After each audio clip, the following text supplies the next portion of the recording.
As I promised yesterday, today we're going to discuss the life and times and music of Thomas Fats Waller. And this is one of our favorite programs to do. We've done it once or twice before and been asked to do it again, thank goodness, because Fats Waller is somebody that's not only should be heard and should be more familiar to you, but he's somebody who's very important in our lives as musicians.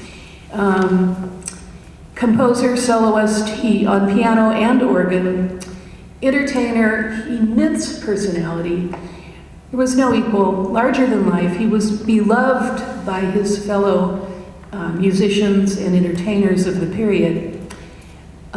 He's considered to be, along with Louis Armstrong, probably the two major changers of everything back in the 20s. I mean, he influenced everything that came after, as did Louis Armstrong, in different ways, and we'll talk about that as we go along. Louis and Fats were acquainted, and Louis famously said, I will read this to you about Fats, "I seen Fats enter a place and all the people in the joint would just rave. You know, you could see a sort of gladness in their faces, and Fats wouldn't be in the place a hot minute before he would tell them a fine joke and have everybody holding his side from laughter. Right now, every time someone mentions Fats Waller's name, why, you can see all the grins and all the faces as if to say, yeah, Fats is a solid sinner, ain't he?" That's what Louis Armstrong said about Fats. I'm sure Fats had things to say about Louis as well, but that's not part of our program. It's hard to imagine the contrasts in this man's life, and I think a lot of it has to do with his childhood, but a lot of it has to do with the times in which he lived. For a man who was perceived by the public as being this unbelievably jolly, creative, huge, larger-than-life personality, he had a dark side. And we're going to discuss that, and we're going to demonstrate that in his music as well today. A little bit about his childhood, and I think this has a lot to do with who he became.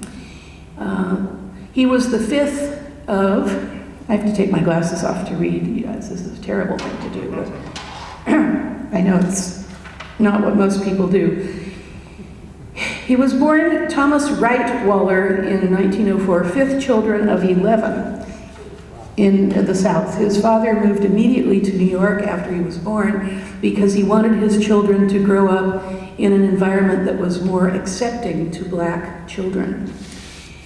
His father was very heavily active in the church. He did street sermons, and little Fats learned to play a harmonium, which he played on the streets with his dad when his dad did street sermons, and that's how he got started. He was self-taught as a child, largely because he was sheltered. His mother, who was 17 when they moved to Harlem, she'd had 4 kids before she was 17, imagine that. So 17 when she moved to Harlem, and she isolated herself and her children at home and in the church. And even when Fats was school age, he was only allowed to go to school. He was sheltered from the streets of Harlem and sheltered from everything that Mom didn't want him to see. So as many musicians do that are sheltered in younger years, when he burst upon the scene, and he embraced everything that was going on, probably more than he should have.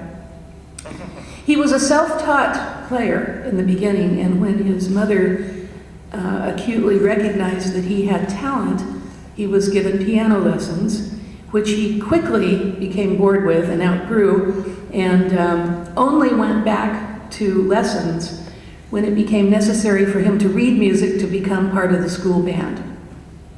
After that, he was self-taught again. So what you hear with Fats is a little bit of taught technique, but it's mostly Fats. And a great organ player. Thank you. Love to play the organ. In 1920, Fats had a life-altering experience. He met James P. Johnson. Now, James P. Johnson was it. He was the piano god of that time. And James P. Johnson recognized talent in FATS. FATS had been hanging out at the local theaters and sitting in the front row and looking intently at what the piano players were doing. And eventually, he was asked to play intermissions. And James P. Johnson discovered him, took him under his wing, took him home for dinner, told him everything he knew, took him out to cutting sessions that were going on at the time. How many know what cutting sessions were? At that time, at rent parties and in the bars, the hot piano players would all get together and try to outdo each other. And that might have been quite intimidating when you're playing against somebody like James P. Johnson. Chris, who were some of the other piano players at the time that were in the cutting sessions? Oh, Willie the Lion Smith was another famous one, and pretty much anybody who played the piano got involved in that kind of thing. But the big three, I guess you could say, were Fats Waller, James P. Johnson, and Willie the Lion Smith. They were the lords of the cutting session. And how long do you think it took little Fatsy to catch up with those guys? I think the first time that he showed up, James P. and Willie the Lion started sweating. That's probably true. I'm going to have Chris demonstrate for you now the sort of tune that would have been played in an early 20s cutting session at either a rent party or a bar. And this could have been played by James P. or Willie the Lion, and it could have been played by Fats. It's early in the morning and I haven't finished my first cup of coffee, but there was another gentleman who was the true king of the cutting sessions. His name was Art Tatum. Yeah. But he was a little more post-stride piano, a little more advanced in his ideas, and then once he showed up on the scene, he was the sole king of all cutting sessions that he was involved in. But okay. Here's a typical cutting session tune.